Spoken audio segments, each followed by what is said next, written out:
Los dejo con ustedes a William para que pueda dar esta exposición tan interesante. Gracias, William, por tu presencia. Pues a la orden. Bueno, el informe de Perú, pues es un tríptico que lo pueden ver en pantalla en este momento. Esto se lo voy a dejar se lo voy a compartir en este momento al terminar esta sesión. Pero antes de pasar al informe de Perú, me gustaría que pasáramos un momento en el informe global, ¿no? Y lo que esto significa. Pues estamos a 10 años de cerrar los objetivos de desarrollo sostenible. Estamos a una década para alcanzar el reto del hambre cero. Y lo que vemos es que estamos pues, muy por detrás, ¿no? Nos falta muchísimo. Hablábamos que este informe del índice global del hambre, que se hace, como bien indica Ana María, cada año, lo hacen estas dos organizaciones que se llaman Welthungerhilfe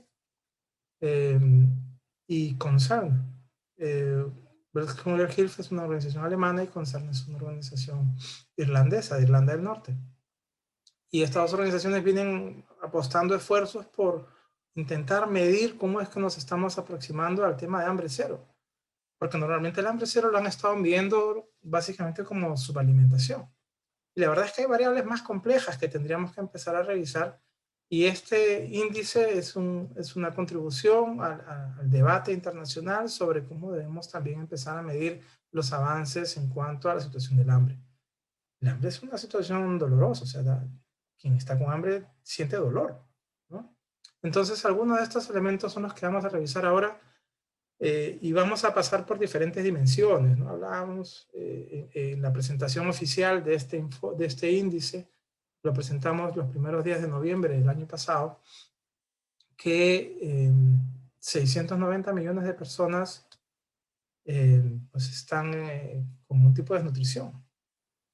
Hablábamos que 144 millones de niños menores de 5 años están presentando la emaciación. Entonces, el 21% del total de niños menores de 5 años a nivel mundial están presentando emaciación, ¿no? 57 millones de niños y niñas menores de 5 años mueren cada año. Entonces, la tasa de mortalidad es también altísima. Entonces, estas cifras nos las muestra el informe global. Y antes de pasar al informe de Perú, quería revisar muy rápidamente cómo se construye este índice, ¿no? Cómo se construye el índice, el IGH, ¿no? El índice global del hambre. Pues vamos a ver que contempla 3 dimensiones y cuatro indicadores. La primera dimensión está vinculada a la subalimentación. Esto es un informe de hambre. Entonces, esto lo que va a buscar es la ingesta calórica de las personas para satisfacer sus necesidades diarias, ¿no? Sus necesidades energéticas.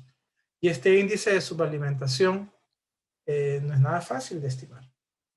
Entonces, vamos a utilizar diferentes criterios. Voy a especificar los 2 criterios que vamos a utilizar para medir la subalimentación. Y lo que utilizamos para el informe global son las tablas de prevalencia de subalimentación que establece la FAO. Y la FAO tiene unas tablas con las cuales hace estos cálculos con unos índices que si mal no recuerdo, datan de una construcción que se empezó a hacer en el año 1974. Y hoy día las cosas han cambiado muchísimo. Ya no solamente hablamos de subalimentación, sino también hablamos de malnutrición, etcétera. Entonces, hay algunos ajustes que hacerle a estas tablas de la prevalencia de subalimentación. Y entiendo que a partir del próximo año, por cierto, la FAO va a sacar una nueva tabla, un nuevo esquema para poder medir la subalimentación en cada uno de los países. Entonces, esta es una dimensión elemental porque nos va a medir básicamente el suministro de alimentos de las personas.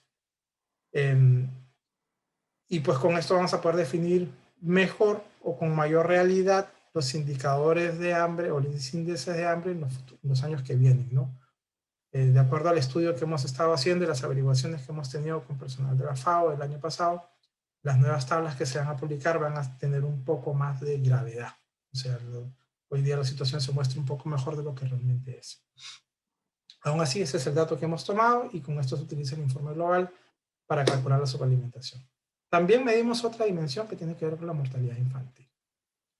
Y estos son los menores de 5 años que mueren y pues principalmente las causas están vinculadas a la emaciación. Está vinculada a la falta de nutrientes para alcanzar su desarrollo pleno. Y este es un indicador que utilizamos. El primer indicador de subalimentación es para adultos y niños, y el de mortalidad infantil es un indicador que tomamos para niños y niñas menores de 5 años. Y la tercera dimensión, que tiene dos indicadores, básicamente hablamos de la desnutrición aguda y la desnutrición crónica, ¿no? Vamos a hablar de la emaciación, de la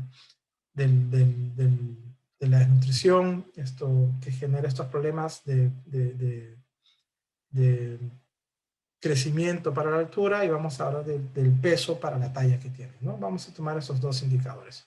Entre estos 4 indicadores se va a hacer una ponderación, y con esta ponderación se construye un índice que va en la escala de 0 a 100. En esta escala de 0 a 100, vamos a encontrar que los índices que están más cercanos a 0 son quienes muestran mejor posición respecto al índice del hambre, y quienes están más cercanos a 100 son los que están en peor situación, o en una situación extremadamente alarmante. Estos extremos de 0 y 100 es una figura que se da en la práctica, pero en la fecha no hay ningún país que esté ni cercano a 0 ni cercano a 100. Este es el ranking de todos los países que participaron de esta evaluación. Son 125 países a quienes se les ha aplicado esta evaluación para definir cuál es el índice del hambre que tiene el país. Hay otros 14 países que quedaron fuera porque no existía datos suficientes o de calidad para poderlos incluir en el estudio. Estos países han quedado por fuera. Y pues lo que vemos es que 48 de estos países están bajo un índice del hambre bajo, ¿no? Incluido Perú, ¿no? Vamos a ver en un ratito las cifras de Perú. Pero Perú está en situación pues similar a otros países de la región como Colombia, como Argentina. Y cuando vemos que en América Latina, eso es básicamente los países que están en una situación más crítica, pues son Bolivia, Ecuador, Guyana, Surinam, Nicaragua, Honduras y El Salvador, son los que están con un índice del hambre pues moderado, y con un índice grave pues vamos a encontrar los países de Venezuela y de Guatemala. Así que estos son países en los que hay que ponerle un poco más atención cuando hablamos de las políticas en las que vamos a presentar como recomendaciones al final de este estudio global. Los países graves, en una situación alarmante, pues son estos países que están en color naranja, y vemos que básicamente están en África Central, Madagascar, Somalia, Yemen y Siria. Entonces, cuando pensamos a ver los movimientos o las crisis humanitarias que existen hoy en día a nivel mundial, pues vemos que están en estos lugares, ¿no? Vemos Siria, Venezuela, el Chad, son países realmente que están con una problemática bastante compleja. Cuando vemos un poco las tendencias de cómo es que se están moviendo estos indicadores, estos índices del hambre a nivel mundial, vemos que cuando se hace el estudio por primera vez en el año 2000, o con cifras relacionadas al año 2000, el índice global del hambre era de 28 puntos. Recuerden, una escala de 0 a 100. Esto significaba que el índice global del hambre estaba en una situación alarmante. Y ha ido decreciendo a nivel mundial al punto que hoy día se encuentra en 18 puntos. Se encuentra en una situación grave. Pero cuando ven los indicadores en las otras regiones, vemos que hay una disminución, una tendencia a la baja en el África subsahariana, Asia meridional, y el hambre va bajando en todos lados del mundo. Pero si le ponen atención a lo que está pasando en América Latina y el Caribe, sorprendentemente es la única región que no ha mejorado. De hecho, el indicador medido comparado con el año 2012 versus el del año 2020 y el índice del hambre ha empeorado. Y cuando ponemos atención, si tuviéramos que hacer un doble clic a la situación del hambre en América Latina y el Caribe, pues veríamos que el indicador que más ha afectado si me permiten la palabra, esta situación peor del hambre, pues es básicamente el incremento en la proporción de las personas que están con subalimentación. Y esta subalimentación viene principalmente de lo que se está ponderando con las tasas de Venezuela, ¿no? Perú se muestra en este estudio global con un índice de 7.3.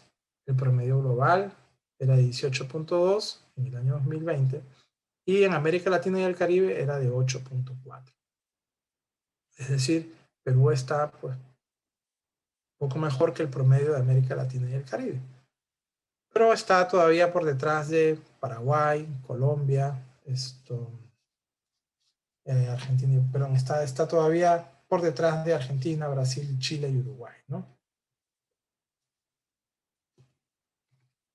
Es interesante ver los cambios que ha tenido el Perú y que se muestran en el informe global, porque desde el año 2000 que se inicia la medición de este índice global del hambre, vemos que el índice peruano era de 20.8 en el año 2000.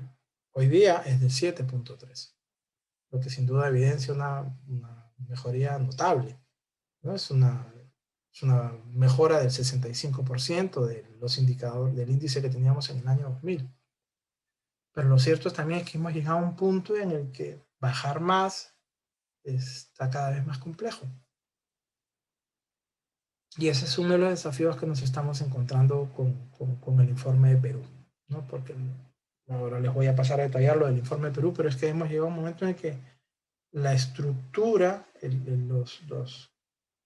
los temas estructurales del país son los que están impidiendo que esta situación del hambre termine de bajar a los índices que realmente esperamos. Hay unos ensayos, unos artículos bastante interesantes en el informe global. Les vamos a pasar la versión completa, traducida al español, pues que habla sobre los impactos que tienen nuestras acciones en el planeta y cómo estos impactos afectan a los sistemas alimentarios que son parte del problema.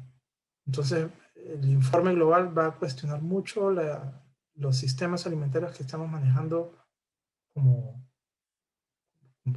a nivel global, ¿no? Un sistema alimentario en el que las personas que están más al inicio de la cadena suelen ser excluidos o no reciben precios justos por los productos que pagan, o son productores que están más enfocados en el incremento de la producción, pero no en la calidad de la producción o en la nutrición de la producción. El sistema alimentario está yendo por un camino posiblemente equivocado. Los sistemas alimentarios. Vemos que los sistemas son frágiles, insalubres, injustos y en muchos casos insostenibles.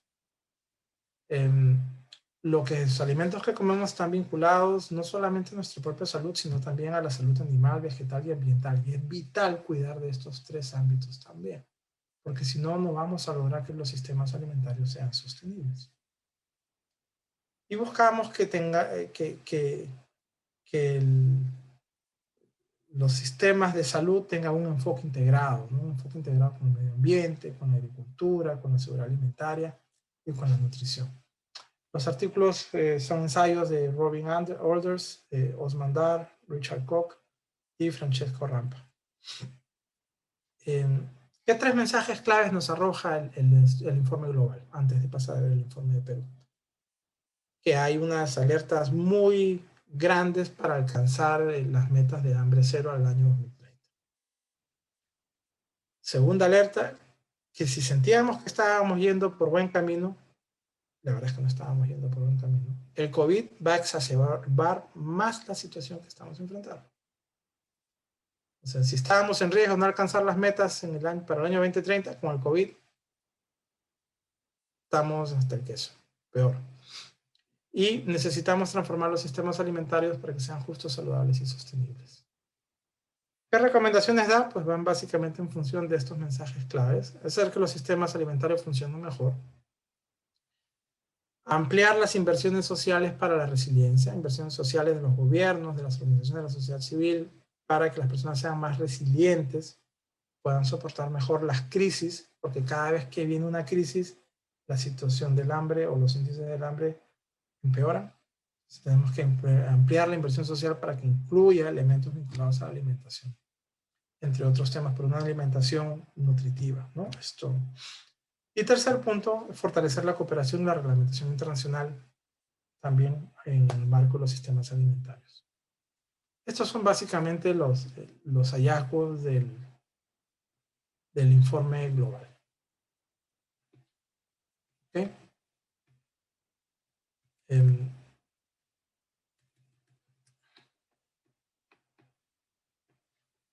Mirando el informe global, las 5 organizaciones que coloco aquí, Ayuda en Acción, CHESBI, el Betas Perú, IVOS y Welthungerhilfe, nos preguntábamos el año pasado ¿qué tan relevante es el informe global del hambre para una situación, para un país tan diverso y tan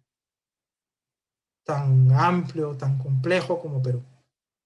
Y en el 2018 pusimos el primer desafío de intentar aterrizar el informe, el índice global del hambre, para sacar índices regionales y medir cómo está avanzando el hambre en cada una, la situación del hambre en cada una de las regiones del país, cada uno de los departamentos. Y nos metimos en el trabajo de hacer la actualización, conseguimos las fórmulas para hacer las ponderaciones del índice global del hambre y nos aventamos a hacer la primera publicación. El primer informe está también colgado en la página web de las 5 organizaciones que están aquí. Y pues salió un informe bastante interesante. En ese informe aparecieron 7 regiones como que estaban en una situación grave y otras pues que estaban en una situación bastante buena. Y se muestra básicamente una correlación interesante entre la situación del hambre con la pobreza que se vivía en el país. Varios de estos elementos han sido confirmados después que salió publicada los resultados del censo, donde se ve muy claramente cómo el hambre está muy correlacionado con la situación del hambre. Un tema que parece evidente, pero es interesante corroborarlo académicamente. Entonces, estas 5 organizaciones que están aquí, que forman parte de la Alianza 2015, la Alianza 2015 es esta red europea de ONGs que se creó en el año 2000, cuando todavía existían los Objetivos de Desarrollo del Milenio. No sé si por aquí hay alguna de mi generación. Que pues fueron estos objetivos que se plantearon para metas que buscaban alcanzarse hasta el 2015. Por eso se hizo la Alianza 2015, ¿no? No hemos actualizado Alianza 2030 todavía, pero nos hemos quedado con el nombre. Y esta red de ONGs europeas lo que hacía era pues fomentar las alianzas para alcanzar los objetivos de desarrollo del milenio, ¿no? Por ejemplo, para quienes no recuerdan los objetivos de desarrollo del milenio, una de las metas más importantes era reducir la pobreza a la mitad para el año 2015. Obviamente no se alcanzó, aunque varios países sí lo hicieron. Hoy en día 8 organizaciones a nivel global forman parte de esta red. De nuestro lado está Ayuda en Acción, que es española, CHESBI, que es italiana, el Betas, que es suiza, IVOS, que es de Países Bajos, y Welthungerhilfe, que es de Alemania. Y pues bueno, lo que hemos venido haciendo en estos años como miembros de la Alianza 2015 es ampliar nuestro impacto con estrategias articuladas para erradicar la pobreza y el hambre, para dar una respuesta más eficaz a las situaciones humanitarias, para desarrollar herramientas que ayuden, que aseguren una ayuda más eficiente y para intercambiar conocimientos en la calidad de nuestro trabajo. Como parte de esto es que sale esta publicación del Índice Global del Hambre. El Índice Global del Hambre de Perú, esta es la presentación que hizo Vinolia Porcel, la directora país del Betas. La anterior presentación que les mostré la hizo Susana Dack de Welthungerhilfe el 4 de noviembre, así que esta presentación se las voy a compartir.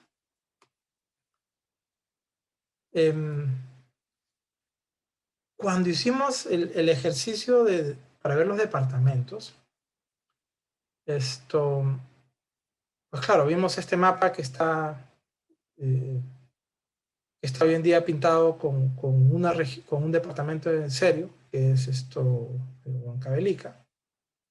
Y el año anterior, en el informe anterior, les comentaba que eran 7 regiones, 7 departamentos que estaban, ¿no? Estaba Cajamarca, estaba Amazonas, estaba Ayacucho. Hoy, bueno, en el informe de este año 2020 había una mejora cuando comparamos las cifras del 2018 con el 2019.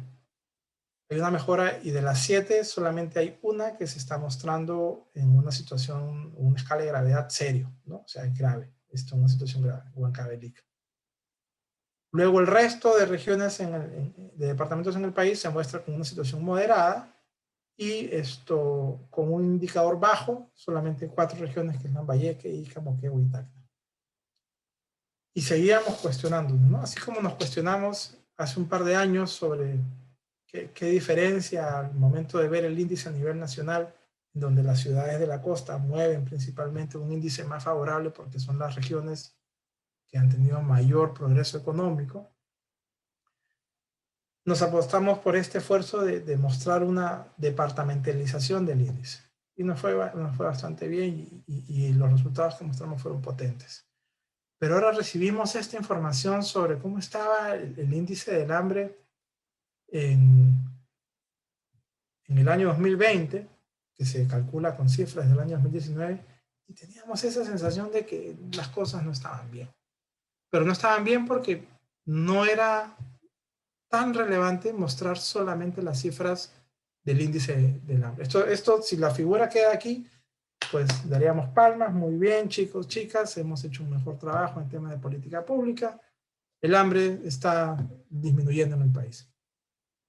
Pero lo cierto es que estamos con una crisis encima, una pandemia, con COVID, así que decidimos tomar unos riesgos adicionales y hacer unas predicciones para ver cómo es que el hambre se va a mover en función de los efectos del COVID. Se los voy a mostrar en un momento. El ranking departamental, aquí lo tenemos. Los departamentos con menor incidencia, como les mencionaba, son Ica, Lambayeque, Tacna y Moquegua. Ica y Lambayeque, dos de las principales regiones afectadas, Tacna también por el COVID. Y en el extremo superior se encuentran Huánuco, Cusco, Puno, Cayari, Loreto, Ayacucho, Cajamarca y Huancavelica. Son las mismas departamentos que estaban el año pasado en una situación grave, pero que hoy día siguen estando en el ranking como los departamentos con mayor hambre, ¿no? Luego empezamos a hacer una serie de cortes para ver dónde es que está focalizada el hambre, ¿no? Dónde es que hay que poner mayor énfasis, ¿no? Ya tenemos clara la figura de cuáles son los departamentos, pero todavía dentro de los departamentos hay diferentes miradas que meterles, ¿no? Sobre zonas rurales, zonas urbanas. También teníamos unos gráficos sobre cómo afectaba esto por hombres y mujeres. Pero bueno, les muestro aquí algunos de los cortes. Según regiones, por ejemplo, esto es interesante ver cómo Lima Metropolitana es el área que tiene el índice más favorable a nivel país, 12.2. Y quien está en peor condición es la Sierra, ¿no? Honestamente, cuando yo veía estas cifras, conversábamos con el equipo que estaba a cargo del informe, que por cierto el informe nos ayudó a escribirlo la ONG CEPES, que no sé si les conocen. Y ellos cuestionábamos un poco que sea la selva la región que está mejor que la sierra, ¿no? Honestamente yo pensaba que iba a estar a la inversa, por los índices altos de desnutrición y anemia que existe allá. Pero no, fue interesante ver que la sierra que está en una peor situación, y esto posiblemente tenga que ver con los altos índices de desnutrición, pero también de mortalidad. Lo que queda claro al ver las regiones es de que hay un desarrollo político que favorece más a la costa del país, ¿no? La exportación, la extensión agrícola, esto en la costa, pues refuerza mucho que en temas de hambre la costa esté mejor posición que el resto de regiones, ¿no? Cuando vemos cómo ha evolucionado el índice por región, en este cuadro de la mano derecha, vemos cómo en la sierra el hambre ha mejorado muchísimo, la situación del hambre ha mejorado. La selva también, se empezaron en un índice de 30, bajó a 18.6 la sierra. La selva de 24 bajó a 15.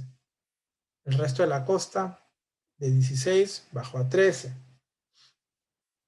¿No? Hay un hipo ahí en la costa. Y en Lima Metropolitana, miren bien, empieza en 11 y en el año 2019 está con 12.2. Y el año pasado estuvo con 13. O sea, la situación del hambre en Lima está, está bastante compleja, ¿no? Porque mucho estamos hablando también sobre un tema de malnutrición en zonas urbanas, en zonas costeras. Pero ojo acá las cifras no engañan. Acá las cifras están hablando de que hay un tema de hambre también.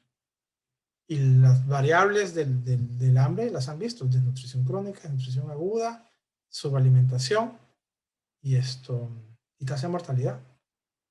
Y aquí la subalimentación la estamos midiendo ya no con la estructura de la FAO, porque la FAO tiene estas plantillas de prevalencia de subalimentación por país, pero no las tiene desarrolladas por región, o por lo menos no actualizadas a cómo está cada una de las regiones o departamentos. Entonces, claro, lo que hicimos fue tomar como fuente la Encuesta Nacional de Hogares, la ENDES, y en función de esto se han hecho algunas proyecciones para calcular la prevalencia de la subalimentación. Y al calcular la prevalencia de la subalimentación en Perú, la escala pues, realmente arroja unas diferencias muy importantes comparadas con la diferencia, con la escala que maneja la FAO. El promedio nacional de la subalimentación está muy por encima comparada con el de la FAO. Pero en fin, a lo que quiero ir en este momento es de que miren cómo está evolucionando la situación en Lima Metropolitana, en donde no todo es malnutrición, sino que hay un importante caso en el que el hambre está empeorando en la región. Según áreas de residencia, entre urbano y rural, está claro que las zonas rurales han mejorado muchísimo en la situación del hambre. Aquí rural se entiende buena parte de la población de la selva. Y ha bajado de 31.8 a 18. Pero también la zona urbana pues se mantiene ahí. No termina de mejorar. Y esto es lo que nos hace cuestionarnos al momento de sentar las conclusiones sobre los sistemas alimentarios. Hay algo que no está funcionando bien. Porque esto no baja, como debería seguir bajando. Entonces, bueno, hasta aquí teníamos el informe como iba a salir impreso, pero dijimos, no, acá nos falta algo, ¿no? Acá tenemos que ver cuál va a ser el impacto del COVID.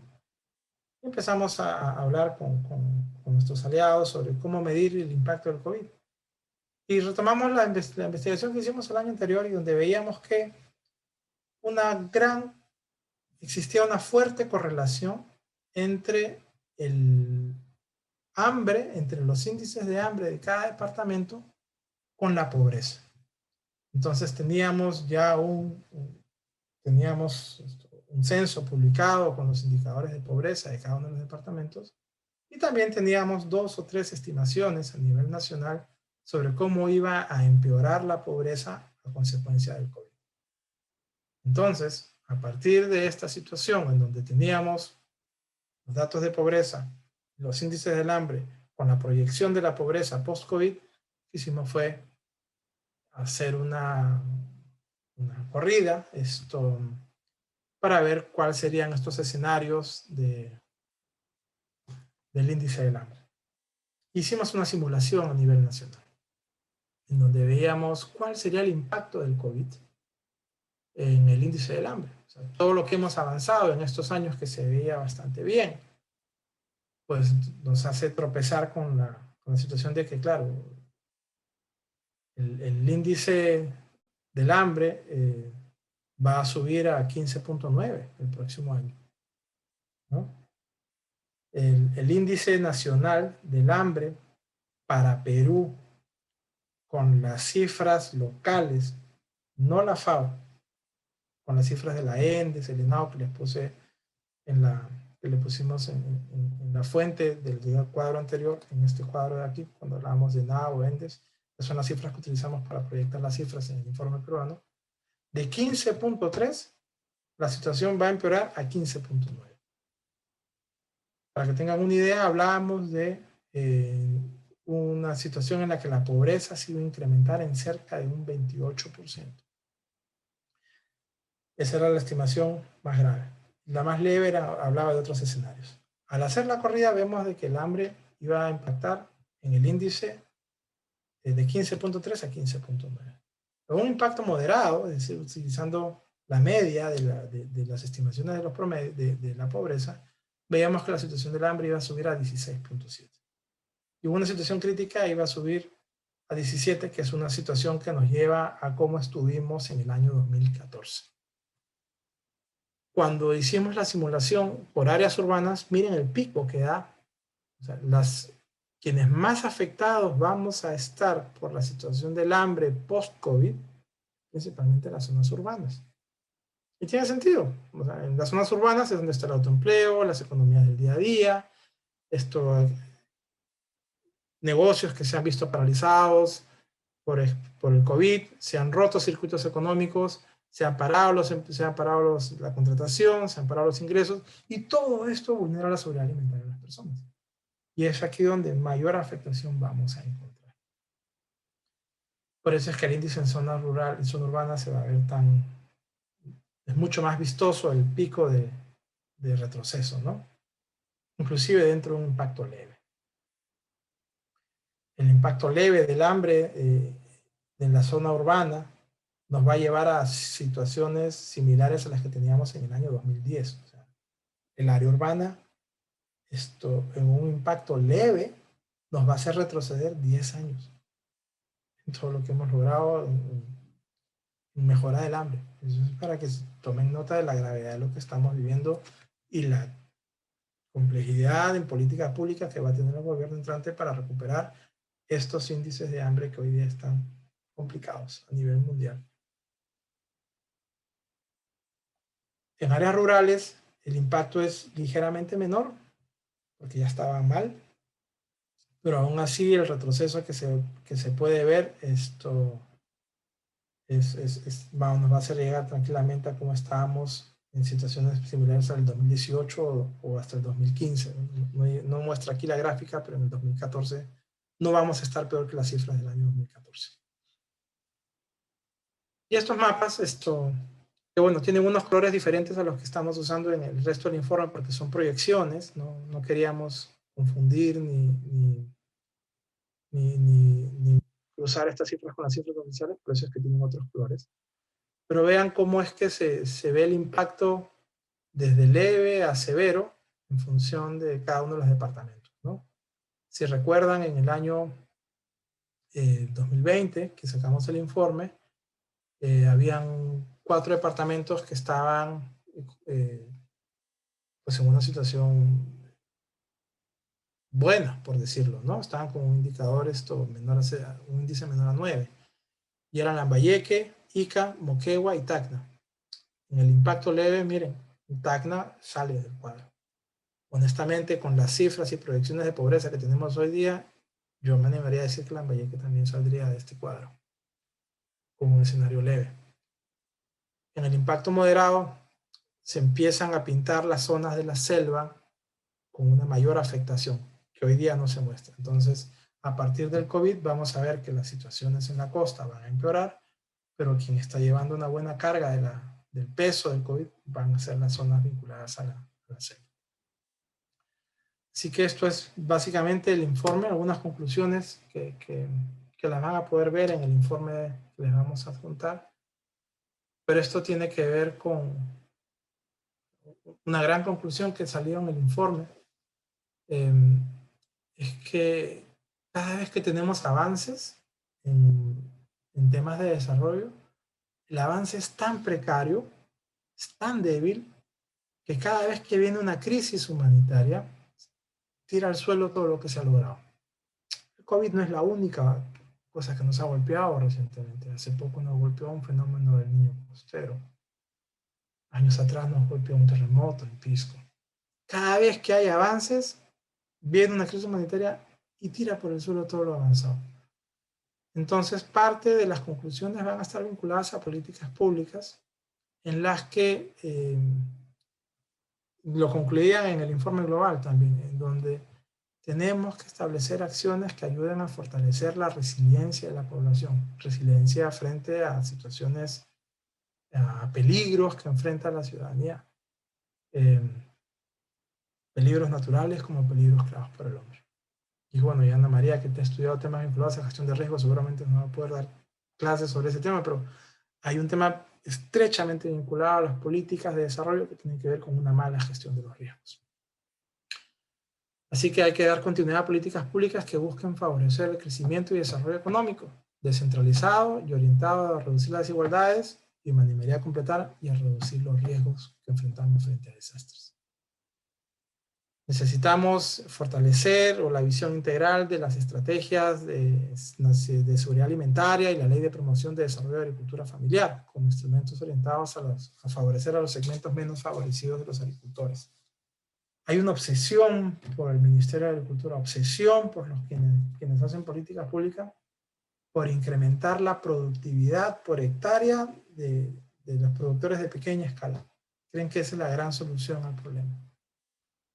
Sin duda puede ser parte de la solución, ¿no? Pero creemos que parte del cambio de estas estrategias de desarrollo de agricultura familiar pasa por producir más alimentos, producir mejores alimentos, ¿no? Alimentos más nutritivos, ¿no? No producir más papas que después terminan siendo pues, papas Pringles, las Lay's, ¿no? Tenemos que buscar alimentos más nutritivos. Y eso es lo que deberíamos empezar a enfocarnos dentro de los sistemas, las estrategias de seguridad alimentaria y de desarrollo de agricultura familiar. Buscamos que se tomen medidas apropiadas y oportunas para contrarrestar el impacto de la pandemia. Las consecuencias que van a caer sobre las personas, sobre sus medios de vida, esto va a borrar sin ninguna duda más de una década de avances. Así que las medidas tienen que ser oportunas. Veía hace poco un indicador que creo que salió en el diario Gestión, de cómo las personas que están en los niveles socioeconómicos A y B han prácticamente recuperado sus ingresos. Pero se prevé que quienes están en las escalas C, D y E van a tardar entre 3 a 10 años en recuperar los ingresos que estaban ganando hasta antes de la pandemia. Entonces hay que ver con mucho cuidado cómo estas medidas que se implementan terminan beneficiando más a las personas que se han visto más afectadas, ¿no? En los programas sociales, hay que ver programas sociales que cubran los múltiples problemas de la población, ¿no? Más allá, por ejemplo, tuvimos alguna vez cuando presentamos el informe del año 2019, una crítica muy dura por uno de los expositores que hablaba de los programas sociales que buscan dar raciones alimentarias a las personas en situación de vulnerabilidad medido en índices calóricos, ¿no? Tenemos que empezar a dar alimentos nutritivos, ¿no? No me interesa ponerle un frugos, perdón por la marca, o usar un producto envasado, que no es nutritivo, ¿no? O que puede no ser tan nutritivo como otros que podríamos darles, ¿no? O sea, enfocar los programas de asistencia alimentaria en temas nutricionales, y no tanto en una ración de te voy a dar 600 kilocalorías como una ración alimentaria, ¿no? Para que tengas la energía que necesitas. Hay que ir más allá cuando pensemos en los programas sociales. Y claro, hay que trabajar con diferentes actores, ¿no? Sociedad civil, Estado, organismos internacionales, actividad y actores privados para cambiar el origen del problema que son desde la visión de estos estudios, los sistemas alimentarios que nos están llevando a no tener mejores logros en el índice del hambre. Y esto es básicamente la presentación de los dos informes. Ana María, ¿cómo vamos de tiempo? Bueno, creo ¿Cómo que más muchas estamos? gracias, William. Realmente es súper interesante. Sobre todo creo yo que los estudiantes estarán muy interesados en preguntar acerca del índice global del Perú, ¿no? Claro Sí, está que sí, el índice global y cómo se ha construido este indicador con todas estas variables, digamos, ha sido un esfuerzo y que creo que si perdura y se mantiene, va a ser como una medida, ¿no? Como un termómetro lo que está pasando en el mundo, ya que nos podemos comparar con otros países también, ¿no? Y claro está la característica de la diversidad de nuestro país, ¿no? Del hecho mismo, por ejemplo, que cuando ocurre un fenómeno catastrófico, por decirlo menos, ¿no? Sucede que todo vuelve a foja cero y podemos retroceder 10 años, 15 años.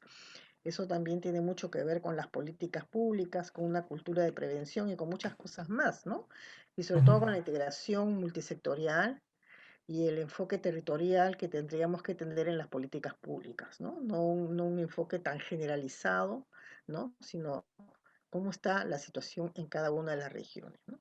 ujú, Y creo que en ese esfuerzo existen instrumentos de política en nuestro país, pero que no han logrado aún, ¿no? Poder revertir una situación y mantener, digamos, una propuesta que pueda, digamos, incorporar a los gobiernos regionales y a los gobiernos locales y a la población en su conjunto, a la sociedad civil y otros actores para tener, digamos, objetivos y estrategias comunes de lucha contra el hambre. Entonces creo que eso es un reto que está en construcción aún, ¿no? ujú. Un proceso que estamos viviendo como país. Bueno, y Así ahora es. yo creo que dejaría la palabra pues a nuestros compañeros, colegas estudiantes, a ver qué podrían ustedes plantear o proponer o preguntar a William, ya que tenemos una muy buena presentación, muy motivadora para empezar este bloque de seguridad alimentaria. Les dejo a ustedes a ver cuáles son sus preguntas, por favor. A la Sí, orden, aquí estoy, ¿eh? buenas tardes, profesor. Tenemos dos preguntas. La primera es si es que se está evaluando también el hambre oculta, deficiencia de micronutrientes. Y la otra es, en caso hubiera otra enfermedad emergente, ¿existirá algún plan de contingencia en el Perú? Sobre la primera pregunta, se recoge parcialmente a través de los indicadores de Endes y ENAO que estamos utilizando para medir la prevalencia en la subalimentación. Es lo más cercano que tenemos en este momento. Nos encantaría tener una herramienta más concreta a nivel nacional, pero las preguntas que observamos en ENDES y en ENAO, lo más cercano a medir el tema de subalimentación o de ingesta de micronutrientes tiene que ver con la calidad de gasto que tienen las personas. O sea, desafortunadamente es la única medición que tenemos, ¿no? Entonces, se agarran unas preguntas de las encuestas y sobre eso es que se obtiene el indicador de la prevalencia de la subalimentación, porque las preguntas tienen que ver con el destino del gasto de la familia, entonces indican ellos detalladamente qué es lo que están gastando, ¿no? No hay una pregunta directa en Endes ni en ENAO que les diga esto, qué es lo que han comido en la última semana, que sería una pregunta valiosísima, ¿no? Entonces, en ese sentido, esa medición podría ser todavía mucho más exacta si tuviéramos esos indicadores a nivel nacional, que no existen. Sobre si existiera otra enfermedad emergente, Dios no quiera que pase, pero existen planes de respuesta frente a determinados peligros pues lo que vemos a nivel nacional con INDES y bueno, con el Sistema Nacional de Defensa Civil, es que buena parte de los planes de contingencia que se están elaborando normalmente están fijados en el marco de peligros, eh, podemos decirle peligros naturales, ¿no? Desde peligros hidrometeorológicos, como pueden ser lluvias, deslizamientos, esto de huaicos, o por sismos o tsunamis u otros fenómenos climatológicos o de movimiento de bases. Por eso existen, pero los que están vinculados a planes de contingencia por pandemias, te diría que son muy pocos países los que han tenido planes claros y concretos sobre cómo proceder, ¿no? Hemos tenido que ir experimentando y manejando estos temas sobre la marcha a partir de planes que ha ido soltando la OMS y otros aliados importantes que nos han permitido, por ejemplo, entrar en una cuarentena desde el 16 de marzo del año pasado, ¿no? Pero no creo, o hasta donde yo estoy informado, no tenemos planes para manejar, imagínate, otra situación en el corto plazo, ¿no? O una mutación grave del virus, ¿no? Imagínate lo que sería de que este virus pase a infectarse por otros vectores, ¿no? Imagínate lo que sería que el COVID se contagie a través por decir cualquier tontería, había mosquitos, por ejemplo. O sea, se imagina lo que sería la selva en este momento, ¿no? Con plagas, con situaciones con el dengue en este momento, pues eso sería terrible. Pero no creo que haya planes en ese sentido. Y la afectación sería, pues sin duda, grave, ¿no? Esto sería brutal. Si ya hoy en día estamos viendo los resultados de esto, no quiero imaginarme qué pasaría si se nos viene otro escenario adicional, ¿no? En donde tengamos que volver a estar encerrados y el impacto que eso tiene en la economía. Porque lo que sí estamos viendo es que la economía o la generación de ingresos tiene un impacto directo sobre la relación del hambre, la situación del hambre. Así que cualquier tema que nos tenga encerrados, cuarentena, va a tener un impacto directo. Pero no veo planes de contingencia a la vuelta de la esquina. Ok, muchas gracias, profesor. Ahora le cedo la palabra al estudiante Anthony Aquino.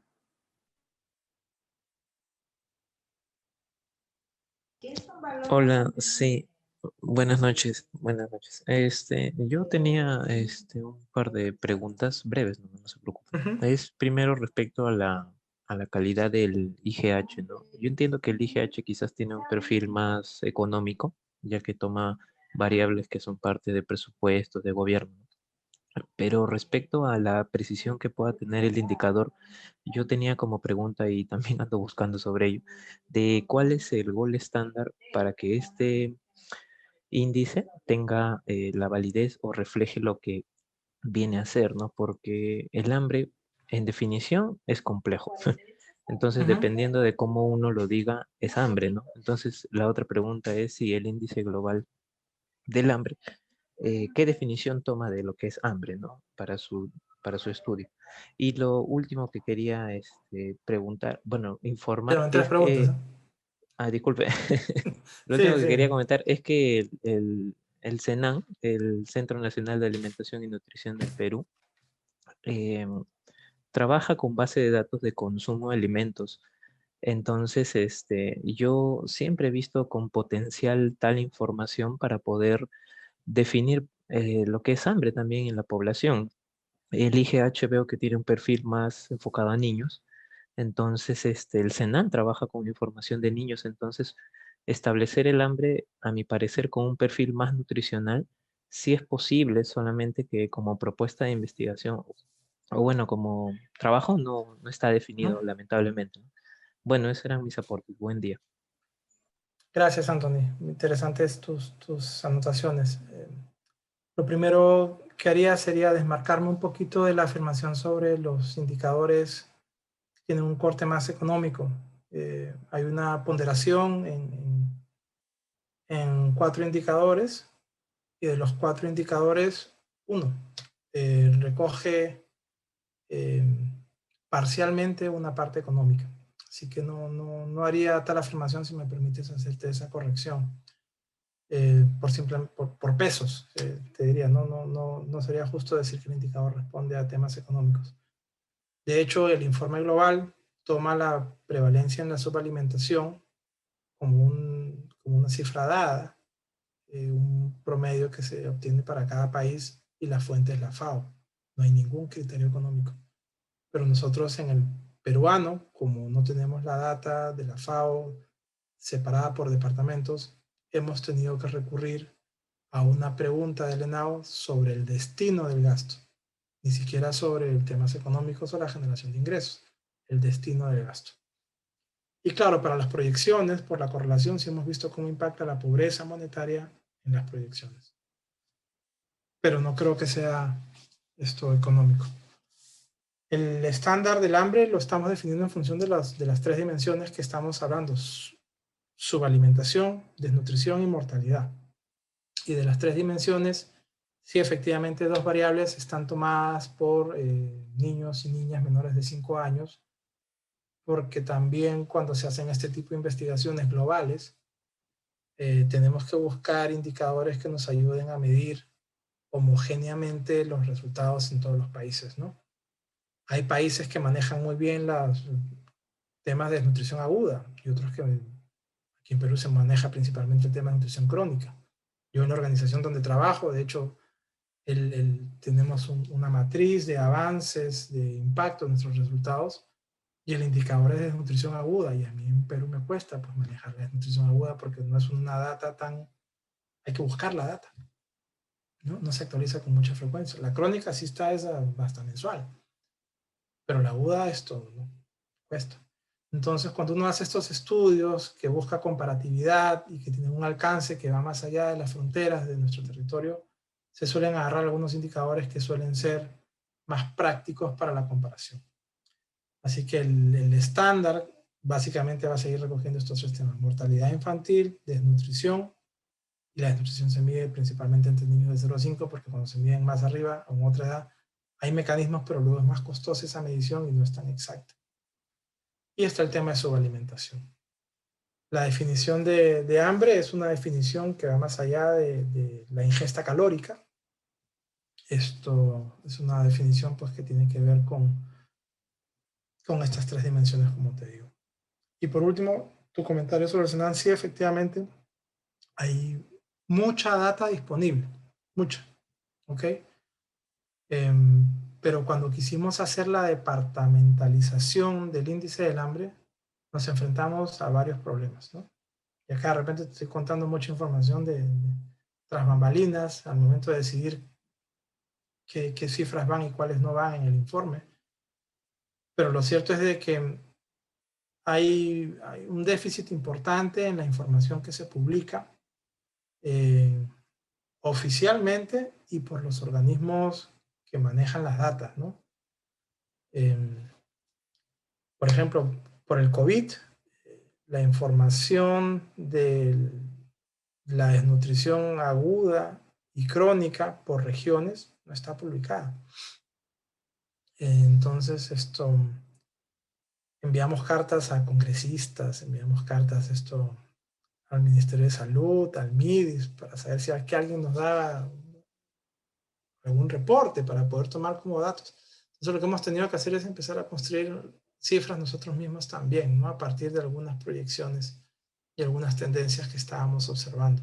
Entonces tomar datos como del Senan o de otros actores, cuando sé que la fuente original de los datos está con retrasos o no está publicando correctamente su información, podría ser una desviación mayor, ¿no? Entonces, porque también pasa que a veces quien ofrece los datos no los tiene por todos los departamentos. O de repente tiene los datos, pero recién del año 2018, pero no los tiene desde el año 2010. Entonces, por efectos de la comparación, lo que te mencionaba en la primera pregunta sobre los indicadores que se toman, ha sido lo más sensato que trabajemos con las cifras que estamos trabajando nosotros mismos a través de unas simulaciones que hemos estado corriendo. Pero que se puede hacer una aproximación más para medir los valores nutricionales, no tengo dudas que se podría hacer alguna aproximación. De repente puede ser parte de los estudios de la tesis que van a hacer como parte de este curso. Pero esto sería un ejercicio muy, muy lindo, ¿no? Esto es un informe que ponemos a disposición para que sobre este puedan construir, completar, complementar investigaciones complementarias que les puedan servir, ¿no? Pueden tener la garantía que nosotros, como la Alianza 2015, el próximo año sacaremos otro informe y podrán continuar haciendo sus investigaciones más acercadas a la realidad. Bien, profesor, tenemos 2 últimas preguntas. La primera es, ¿cuál fue la metodología que se usó para realizar la proyección del IGH relacionado al COVID? Y por último, respecto a la articulación con el MINSA, ¿qué opinión tiene usted sobre la importancia que este ministerio le estaría atribuyendo a este tema? Uy, en la segunda nos ponemos muy políticos, intentaré salir diplomáticamente. Pero en la primera pregunta, Vamos, te digo lo que recuerdo porque hemos estado en estas discusiones hace poco más de 6 meses, en agosto. Empezamos a discutir las proyecciones sobre este informe. Pero salieron 3 proyecciones en ese momento, en el mes de agosto. Una de Ipsos, otras proyecciones de Semana Económica y otro actor más que no me acuerdo que hizo proyecciones sobre pobreza. El Banco Mundial todavía no había sacado, que era la que estábamos esperando. Pero salieron 3 proyecciones de cómo iba a estar la pobreza y sobre todo la pobreza extrema. Habría mayor correlación en el índice del hambre con la pobreza extrema que con la pobreza. Entonces, en aquellos lugares donde se veía en las proyecciones que iba a haber mayor pobreza extrema, se aplicaba un coeficiente a los resultados que estaban vinculados al indicador de prevalencia de subalimentación. Entonces, si la prevalencia de subalimentación me arrojaba que el 20% de personas estaban con subalimentación, se aplicaba el coeficiente y ese 20 posiblemente se iba a convertir en 24, en 26. Y fue ese el único indicador que se alteró para poder hacer la proyección. Se alteró, no, es el único indicador que se ajustó para poder hacer las simulaciones que hemos presentado hace un momento. Respecto a la pregunta con el MINSA, me es difícil responderte sin hacer una valoración política. Me gustaría inhibirme un poco de la complejidad de esa pregunta, pero creo que el rol de los sectores es clave en el manejo de una pandemia como la que estamos, ¿no? Sectores que deben compartir más información entre ellos, que deben tener estrategias más colaborativas o conjuntas para resolver a la pandemia, es lo que sin duda necesitamos, ¿no? No espacios centralizados en donde las decisiones de un sector como el de salud, pues que pueden estar teniendo efectos globos, ¿no? Ajusto por aquí el tema para controlar la salud, pero estoy teniendo un efecto importantísimo en otros sectores, ¿no? Pero está claro de que más allá del MINSA son varios sectores los que tienen que continuar trabajando de manera colaborativa y definiendo las políticas o los marcos regulatorios para poder responder a esta crisis de la mejor manera posible. Pero hasta ahí creo que es sensato llegar. No me animaría a comentar más. Sí, está muy bien, profesor. Entonces, ya hemos culminado con la secuencia de las preguntas. Agradecemos su presencia en este curso. No sé si querrá decir algo más la profesora Ana María Acevedo. Bueno, yo creo que en este tema del índice global del hambre, que muy bien ha expuesto William, una de las lecciones que sacamos de esto es que efectivamente la construcción de indicadores para construir este índice, ¿no? Tiene que provenir lógicamente de la realidad de cada país, ¿no? Fuentes Los oficiales, indicadores ¿no? De pueden ser- cada país, claro. y con información oficial, ¿no? Con información oficial. Entonces, igual la FAO también construye su indicador de subalimentación con la información que recoge de los países, ¿no? Entonces, muchas veces efectivamente, ¿no? No todos los indicadores están al día y no en todas regiones tampoco del país, ¿no? Porque en lo que sí tenemos un déficit acá en el Perú es que la descentralización no ha llegado realmente a incorporar, ¿no? A todos los sectores de una manera homogénea, ¿no? Para poder producir información clave, digamos, ¿no? Información homogénea, información actualizada en cada región, sobre todo, por ejemplo, desnutrición, mortandad, en fin, hay indicadores, lógicamente, nacionales, regionales, pero yo pienso que todo esto es un proceso de construcción, ¿no es cierto? Y hay que trabajar pues con todos los sectores, en realidad, ¿no? Sobre todo también está el INEI, por ejemplo, que produce muy buena información, la ENDES, ¿no? Que también produce información anual, ¿no? La encuesta nacional de hogares, en fin, hay una serie de fuentes estadísticas, ¿no? A nivel nacional. Entonces, bueno, creo que lo importante es que saber que el índice global del hambre se aplica en esta cantidad de países, que son 120 y tantos, ¿no? De países. 125 y han quedado 14 afuera justo por lo que mencionas, Ana María. No habían datos. Claro, porque no hay información, lógico. Ese es el tema, ¿no? Siempre en todas las estadísticas globales hay algunos países que no tienen la información, ¿no? Que pueda ser Cierto. validada y comparable, ¿no? Sin ir muy lejos, aquí en Perú los datos entre Lima Metropolitana y Callao están juntos, no Sí, están pues, separados. sí, Es otro claro. dato muy curioso, no los podíamos separar. Qué complicado, ¿no? Porque siempre el Callao, Así de juntos estamos. sí, y el Callao tiene otra realidad diferente muchas veces que Lima Ujú, Metropolitana, ¿no? Y muy diferente a la región Lima también, que es exacto.